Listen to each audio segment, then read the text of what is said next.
Hello guys, কেমন আছো বলো? তো আশা করি তোমরা ভালো আছো।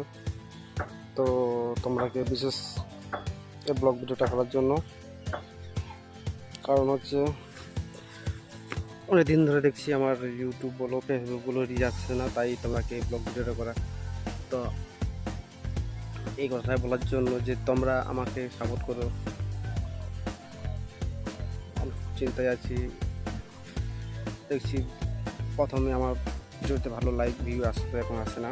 তাই আমার আদৌ কত ভিডিওটা করতে হলো, তাই তোমরা সাপোর্ট করো। তো অবশ্যই জানাবে তোমরা কমেন্টে কী তোমাদের প্রয়োজন বা কী ভালো লাগে তোমাদের। আমি অবশ্যই তোমাদের কাছে তুলে ধরবো সেটা। দেখতে পাচ্ছ আমি এখন আছি আমাদের বাগানে।